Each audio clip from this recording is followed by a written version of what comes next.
ফেসবুকে। বুঝতে পারছেন? আমি আসলে মূলত সাথে পাবলিক স্কুল কলেজে এখন জব করি না পিসি। বসেন, দ্রুত দ্রুত শেষ করি, আমার ক্লাস নেবে এখন অনলাইনে। যে আসলে আপনাদের এই ভর্তি সংক্রান্ত সবকিছু একটু জানতে চাচ্ছিলাম। আর টোটাল খরচ হবে 19,500 টাকা, সরি 17,500 টাকা। 19,500 টাকা ধরে লেস করা হয়েছে। আর আপনার হচ্ছে এখন দেবেন 5,000 টাকা। দুই সেমিস্টার, ডিসেম্বরে শেষ হবে। আপনার হচ্ছে জুনের ফার্স্ট সেমিস্টার, ডিসেম্বরের সেকেন্ড সেমিস্টার। এই দুটো সেমিস্টার তাই তো? জি, তো আমি যদি এখন ভর্তি হই, ডিসেম্বরে শেষ। শেষ হয়ে যাবে ইনশাল্লাহ। হ্যাঁ, হুম। এটাই নতুন ভর্তির ডেট দিয়েছে গতকালকে, তাই তাই আপনার ভর্তি হতে পারতেন না। বাসা কোথায়? বাসা লাপসা। লাভটা কোথায়? লাপসা কারিগর পাড়া, আপনার এই যে খালকুল পাড়া। ও, আমার বাড়ি দরগাপুর, এই জন্য সত্যি আর কি। হ্যাঁ হ্যাঁ, দরকার পাশে। লাভটা তো না, আমার বাড়ি দরগাপুর। লাভসার আত্মীয় স্বজন তো ম্যাক্সিমাম তো দরগাপুর বাড়ি। আমরা মোট 8 জন ভর্তি হয়েছে মাত্র। মাত্র। সমস্যা নেই, দেখা যাবে। এই এত খরচ! হ্যাঁ, আমরা তো ভাবছিলাম যে একটু অনেক খরচ কম হবে। 25,000 টাকা করে নিয়েছে। কত মোবাইল নাম্বার কত? 077-920-9408। আপনার পাবলিক স্কুলের টিচার আমার ক্লাস নেয়। এখানে? এখন করেন না আর কি, সুব্রত ছিলেন। না স্যার। উনি পাবলিক স্কুলে ছিল এক সময়। এখন হচ্ছে এই শিল্পীতে চাকরি করে, উনি খুলনা ইউনিভার্সিটিতে এই সাবজেক্টে অনার্স মাস্টার্স পাস। ওই চারুকলার উপর উনি টিচার। কি নাম আপনার? চম্পা খাতুন। চম্পা? জি, খাতুন। চম্পা মায়ের দরকার মানে হ্যাঁ। নাম কত সুন্দর।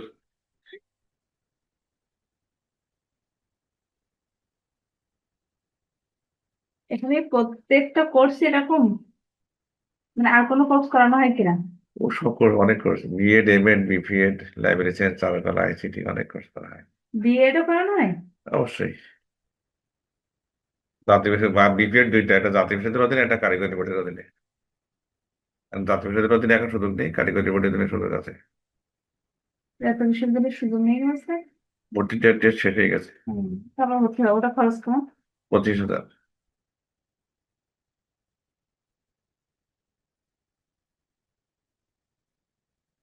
Computer course?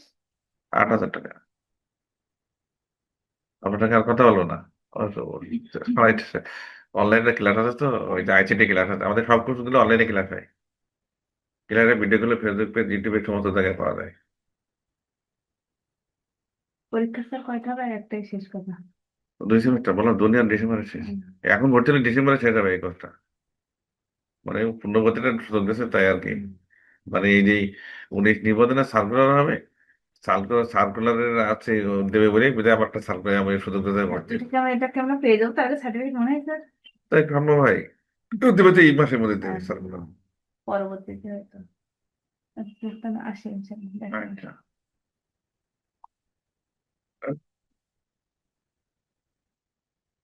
একসাথে 10 জন মতো হতে হলে একটা স্থান নেই স্যার? দেবো। আপনি একাডেমিটা সবাই নেবেন? ঠিক।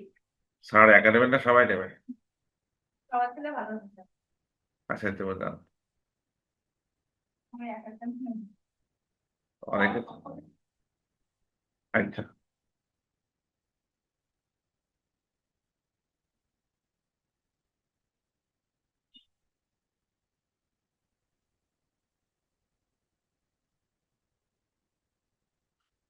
আসসালামু আলাইকুম।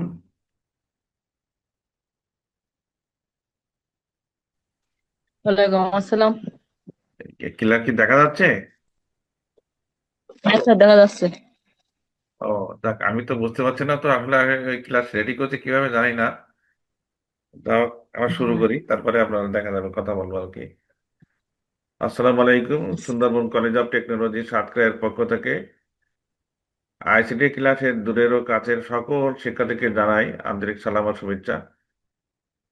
আমরা আজকে শুরু করব 2024 সালে ফার্স্ট সেমিস্টারের যে পরীক্ষা প্রশ্ন আসছিল, ICT and computer office application যে কোর্সটা, এই কোর্সটা 2024 সালে যে প্রশ্ন আসছিল সেই প্রশ্ন সম্পর্কে আমরা আলোচনা করবো এবং উত্তর এটা আলোচনা করব, এবং এবং এই উত্তর সহ পিডিএফ ফাইলটা আমরা ওই হোয়াটসঅ্যাপ গ্রুপে দিয়ে দেব। প্রশ্নটা এখানে গতদিনও আলোচনা করা হয়েছে, একই জিনিস। সেটা হচ্ছে এখানে 30 মার্কের প্রশ্ন থাকবে। 30 মার্কের আপনার ক বিভাগে 7, খ বিভাগে 8 এবং গ বিভাগে হচ্ছে 15।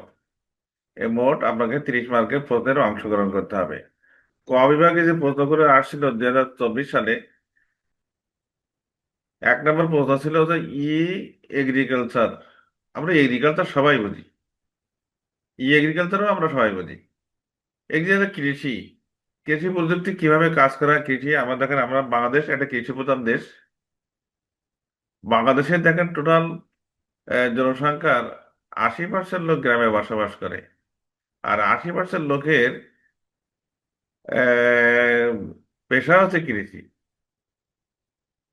এখন আমাদের প্রশ্নটা, আজকে প্রশ্নটা হচ্ছে ই ই এগ্রিকালচার বলতে কি বোঝায়। ই এগ্রিকালচার বলতে তথ্য ও যোগাযোগ প্রযুক্তি ব্যবহার করে কৃষি খাতকে আরো উন্নত, কার্যকর, আধুনিক করা। এর মাধ্যমে কৃষক, গবেষক, ব্যবসায়ী, নীতি নির্ধারকরা ইন্টারনেট, মোবাইল ও কম্পিউটার, স্যাটেলাইট, ড্রোন ইত্যাদি প্রযুক্তির ব্যবহার করে কৃষি উৎপাদন, বাজারজাতকরণ, তথ্য বিনিময় ও সিদ্ধান্ত গ্রহণের কাজ সহজে করতে পারে। দেখেন, আমাদের দেশে মাঝে মধ্যে খরা হয়। খরা আমরা তো বুঝি, যখন বৃষ্টি হয় না তাকে আমরা খরা বোঝাই। উন্নত বিশ্বে, উন্নত দেশে তারা কি করে, তারা মেঘ তৈরি করে ওখানে বৃষ্টি বৃষ্টি দিচ্ছে, বৃষ্টি দিচ্ছে, দেওয়ার পরে তারা হচ্ছে আপনার কৃষি উৎপাদন বৃদ্ধি করছে। আবার ধরে নিলে, এক্সাম্পল ধরে নিই, আমার ধান খেতে এখন ধান পেকে গেছে। পেকে যাওয়ার পরে এই ধান খেতে আপনার এখন পোকা লাগছে। কারেন্ট পোকা, আমরা গ্রাম্য ভাষায় বলে কারেন্ট পোকা লাগছে। আর কারেন্ট পোকা পোকা তাহলে কিভাবে সমাধান করতে হবে? নেটের মাধ্যমে, প্রযুক্তির মাধ্যমে আমরা সরকারের বিভিন্ন তথ্য এবং নিতে পারি, নিয়ে আমরা এই সমস্যার সমাধান করতে পারি। তাহলে যদি তথ্য প্রযুক্তি না থাকতো তাহলে এই সমস্যাগুলো আমরা সমাধান করতে পারতাম না। যেমন দেখেন কি, গোটা বাংলাদেশে এখন এই বোরো চাষে যেটা আর কি, মানে ইরি ধান যেটা বলা যায় আর কি, গোটা বাংলাদেশে ইরি চাষে এখন মানুষ ধান কাটছে, এবং অধিকাংশ ধান কাটা শুরু হয়েছে বা অনেকে ধান কেটে কেটে দিয়েছে। এ চাষ আগে ছিল না। আগে মানুষ ওই বৃষ্টির সময় আষাঢ় শ্রাবণ ভাদ্র মাসে ধান মানে লাগাতো, ওই যে পৌষ মাসের দিকে যে ধানটা কাটতো। এখন দেখেন কি, ইরি বোলা করে এখন একটা 1 বিঘা জমিতে 30-40 মণ করে ধান উৎপাদন হচ্ছে। তাহলে উন্নত প্রযুক্তি।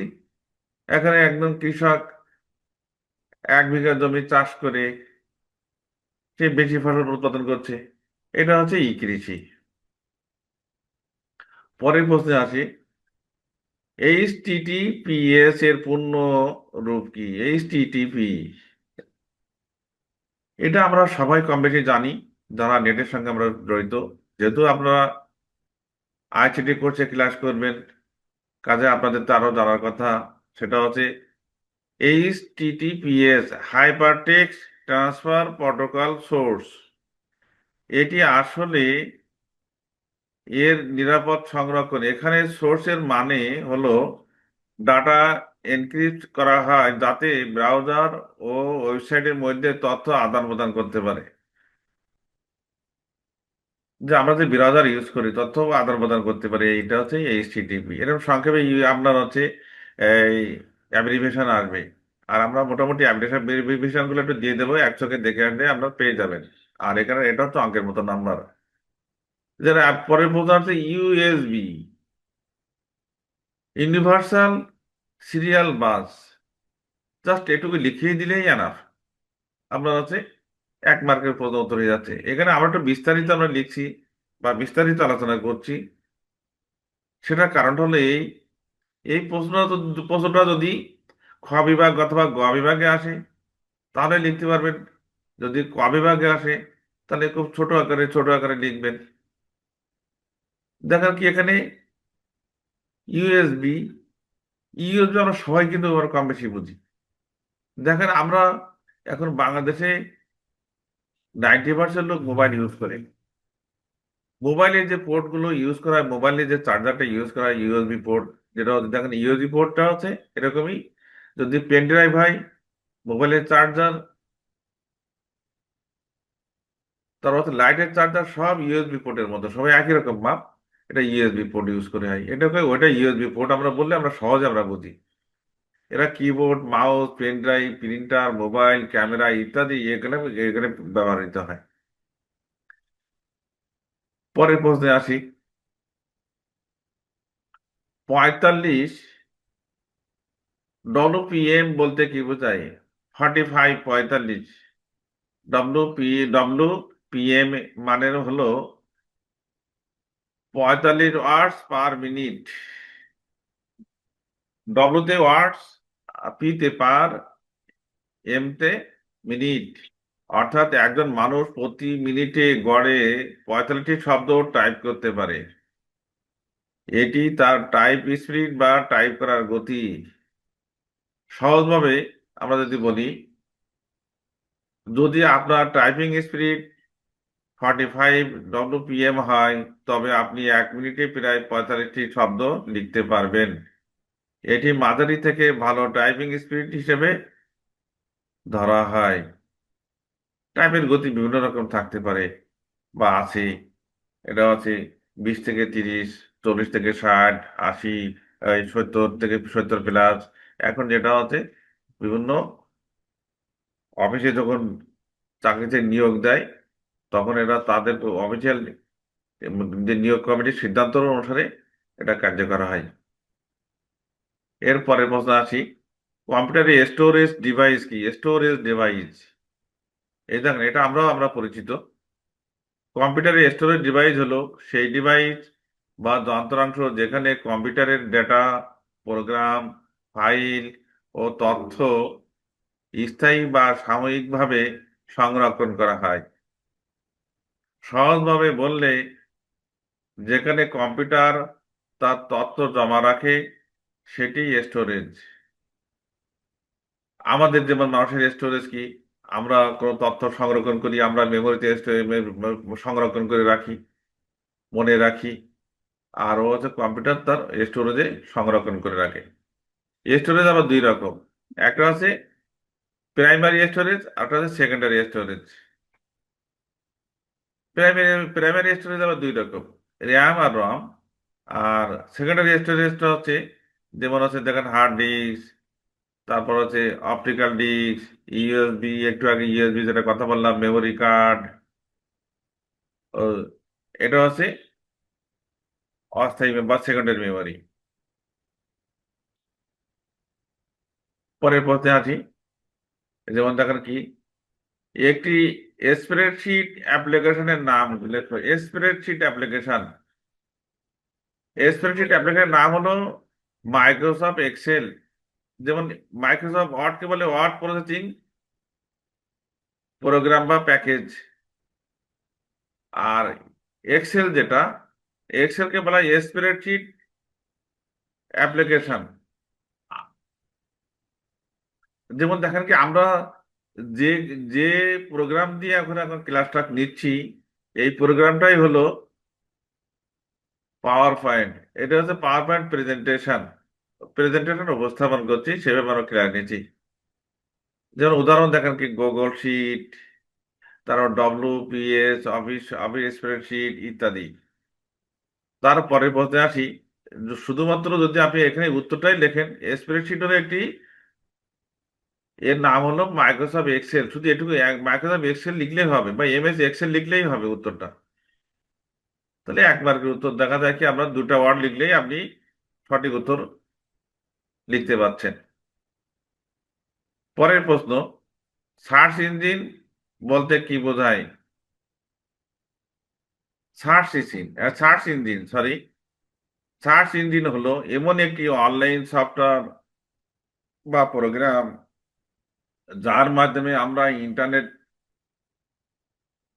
ইন্টারনেট তথ্য খুঁজে বের করতে পারি সহজভাবে। ইন্টারনেটের কোটি কোটি ওয়েবসাইট থেকে আমাদের চাওয়া তথ্য বের করে আনে সার্চ ইঞ্জিন, গুগল, ইয়াহু ইত্যাদি, এগুলো আমরা যেখান থেকে বের করতে পারি।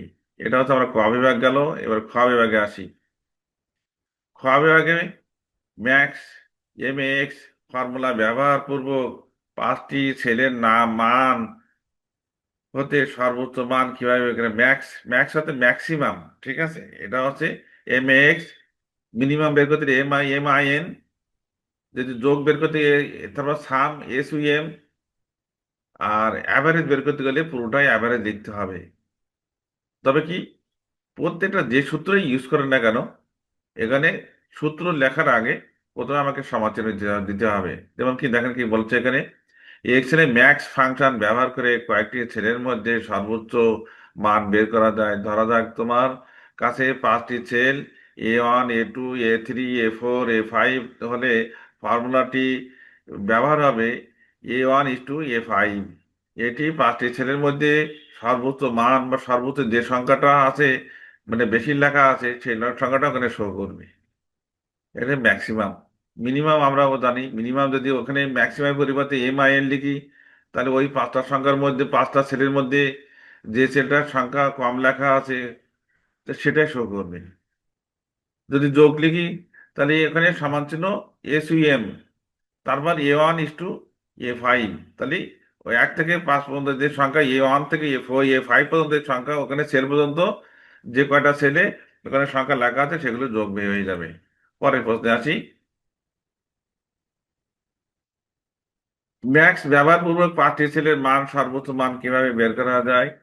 একই জিনিস দেখছি, এখানে কোথাও ভুল আছে কিনা যায় না, আমরা চেক করে দেখবো পরে। সফটওয়্যার কি, অ্যাপ্লিকেশন সফটওয়্যার বলতে কি বোঝায়। দেখো সফটওয়্যার, আমরা যেমন দেখেন মানুষের সঙ্গে কম্পিউটারের কিন্তু মিল আছে। মানুষ, মানুষের শরীর, এটা হচ্ছে সফটওয়্যার। মানুষের যে মন, এই যেখানে মন যেটা আছে, আমরা কথা বলছি, মন যেটা আছে এটা হচ্ছে সফটওয়্যার। আর হার্ডওয়্যারটা হচ্ছে মানুষের শরীর। মানুষ যদি মৃত্যুবরণ করে, তাহলে শরীরটা পড়ে থাকে, তখন সে আর চলতে পারে না। তাহলে একটার সঙ্গে আরেকটা ওতপ্রোতভাবে জড়িত। মানুষ হচ্ছে আল্লাহর সৃষ্টি, আর কম্পিউটার হচ্ছে মানুষের সৃষ্টি।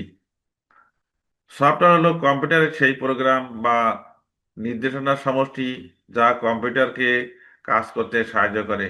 সহজ কথায়, হার্ডওয়্যার হলো কম্পিউটারের শারীরিক অংশ, আর সফটওয়্যার হলো কম্পিউটারের মস্তিষ্কের মতো, যা হার্ডওয়্যারকে কিভাবে কাজ করতে হবে তা বলে। ধরুন অপারেটিং সিস্টেম উইন্ডোজ, এই অপারেটিং সিস্টেম হচ্ছে আপনার হচ্ছে কম্পিউটারকে সে সচল করে সে। অ্যাপ্লিকেশন সফটওয়্যার যেমন কি, দেখেন কি আপনার হচ্ছে অ্যাপ্লিকেশন সফটওয়্যার, যেটা আমরা যেটা ম্যাক্সিমাম যেটা কাজ করি, অফিস অ্যাপ্লিকেশন, যেটা আমরা অফিস কাজ করি, মাইক্রোসফট ওয়ার্ড, এক্সেল, এগুলো হচ্ছে আপনার হচ্ছে অ্যাপ্লিকেশন সফটওয়্যারের উদাহরণ। পরের প্রশ্নে আছি, ডাটাবেস সফটওয়্যার কি। ডাটাবেস সফটওয়্যারের প্রধান ক্ষেত্রগুলো চিহ্নিত করো। ডাটাবেস সফটওয়্যার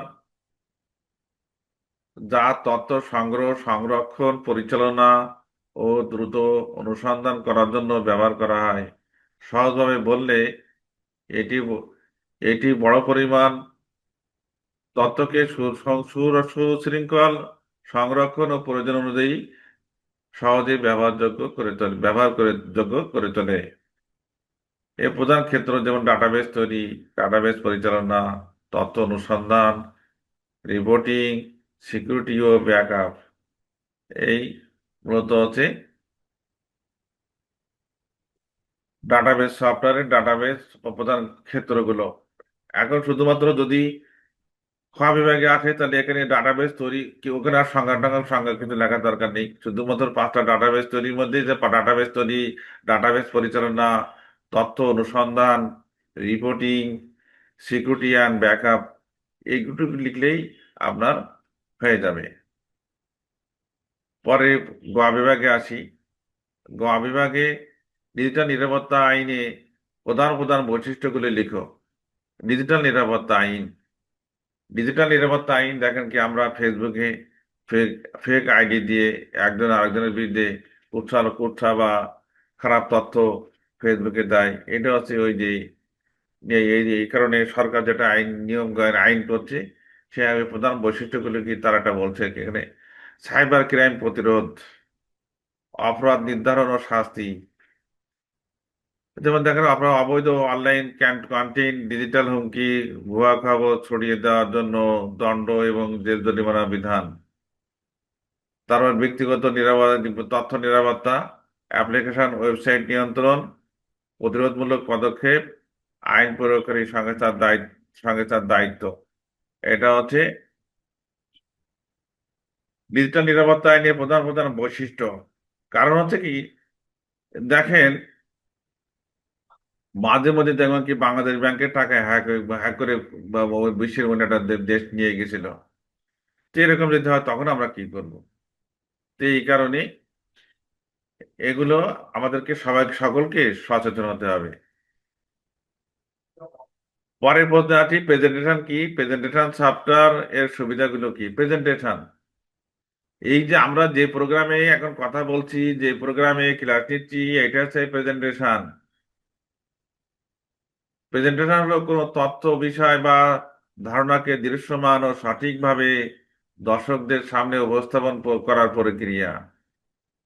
এটা হচ্ছে প্রেজেন্টেশন। এটা আমরা দেখেন মাইক্রোসফট পাওয়ার পয়েন্টের মাধ্যমে আমরা এই প্রেজেন্টেশন এখন আমরা উপস্থাপন করছি বা ক্লাস নিচ্ছি। এটা হচ্ছে প্রেজেন্টেশন। এর সুবিধা কি? দৃশ্যমান ও আকর্ষণীয় উপস্থাপনা, তারপর হচ্ছে সময় সাশ্রয়ী, সহজ পরিবর্তন ও সম্পাদনা, আন্তঃক্রিয়াশীলতা বৃদ্ধি, বেশি তথ্য সঞ্চয় ও সংগঠন। এটা হচ্ছে আপনার প্রেজেন্টেশনের হচ্ছে সফটওয়্যারের সুবিধা। পরের প্রশ্ন আছে, ইন্টারনেট কিভাবে কাজ করে, এর বৈশিষ্ট্যগুলো আলোচনা করো। ইন্টারনেট কিভাবে কাজ করে এটা আমরা সবাই কম বেশি বুঝি, না পড়লেও লিখতে পারবেন। ইন্টারনেট হলো একটি বিশ্বব্যাপী কম্পিউটার নেটওয়ার্কের জাল, যা প্রোটোকল ব্যবহার করে এক কম্পিউটার থেকে অন্য কম্পিউটার তথ্য আদান প্রদান করে। মূলত এটি কাজ করে ডাটা প্যাকেট এর ডাটা প্যাকেজের মাধ্যমে। কাজ পরি এখানে কাজের প্রক্রিয়া সংক্ষেপে, ব্যবহারকারী কোনো ওয়েবসাইট অ্যাক্সেস করতে ইউআরএল টাইপ করে, ব্রাউজার সেই রিকোয়েস্টকে সেই রিকোয়েস্টের মাধ্যমে সার্ভারে পাঠায়। সার্ভার রিকোয়েস্ট প্রাপ্তি পরে প্রয়োজনীয় ডাটা প্যাকেটে ভেঙে ব্যবহার করার কম্পিউটারে পাঠায়। তারা ব্যবহারকারীর কম্পিউটার ডাটা পুনর্গঠন করে তথ্য দেখায়। এতে বৈশিষ্ট্য কি? বৈশিষ্ট্য দেখেন কি, বিশ্বব্যাপী সংযোগ, দ্রুত তথ্য আদান প্রদান, তারপর হচ্ছে সাদা খোলা, মাল্টিমিডিয়া সাপোর্ট, সেবা বহুমুখিতা, সহজ তথ্য অনুসন্ধান। সর্বশেষ প্রশ্ন যেটা, সেটা হচ্ছে ক্লাউড কম্পিউটিং ও অনলাইন স্টোরেজের প্রধান প্রধান সুবিধা অসুবিধা। ক্লাউড হলো ইন্টারনেটের মাধ্যমে দূরবর্তী সার্ভারে ডাটা সংরক্ষণ, পরিচালনা, অ্যাপ্লিকেশন চালানোর প্রক্রিয়া। অনলাইন স্টোরেজ হলো ডাটাকে অনলাইনে সংরক্ষণ করার পদ্ধতি, যাতে যাতে তা যে কোনো সময় যে কোনো স্থান থেকে ব্যবহার করা যায়। সুবিধা, যে কোনো সময় ওই স্থান থেকে অ্যাক্সেস নেওয়া যায়। যেমন ব্যবহারকারী ইন্টারনেটের মাধ্যমে যে কোনো ডিভাইস থেকে ডাটা বা অ্যাপ্লিকেশন ব্যবহার করতে পারে। ডাটা নিরাপত্তা, সার্ভারে ডাটা সংরক্ষণ হওয়ার হারানো বা হার্ডওয়্যার ক্ষতি হওয়ার ঝুঁকি কম। সার্ভারে কম রিসোর্স ব্যবহার করে সহযোগিতা। অসুবিধাও আছে, ইন্টারনেট নির্ভরতা, কারেন্ট না থাকলে তো ইন্টারনেট ব্যবহার করতে পারবেন না। ডাটা গোপনীয়তার ঝুঁকি, সেবা ব্যর্থতা, নিয়ন্ত্রণ কম, দীর্ঘমেয়াদী খরচ। কারণ আপনার এগুলি ব্যবহার করতে গেলে খরচ হবে। এই মূলত আজকের আমাদের আলোচনা। সকলে মঙ্গল কামনা করি। পরবর্তীতে আবার আমাদের এর মধ্যে আমরা অন্য অন্য অন্য সাবজেক্টে আবার ক্লাস নেব, আবার ক্লাস বাড়িয়ে দেবো, যেহেতু আমরা পরীক্ষার সামনে চলে আসছে। তা সকলে সুস্বাস্থ্য মঙ্গল কামনা করি। আজকে আমরা এখানে ক্লাস শেষ করব।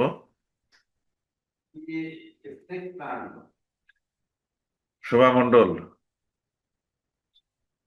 হ্যালো। জি এরপরে স্যার। এরপরে আবার স্যারের ওই যে ডক্টর কামরুজ্জামান স্যারের ক্লাস আছে, উনি হ্যাঁ আমাদের। হ্যাঁ, অ্যাকাউন্ট জনসার ক্লাস আছে।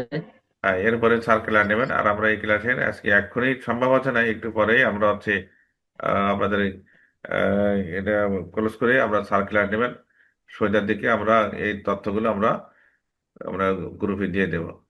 তা ভালো থাকেন। আচ্ছা স্যার, ঠিক আছে। আচ্ছা। ধন্যবাদ সবাইকে।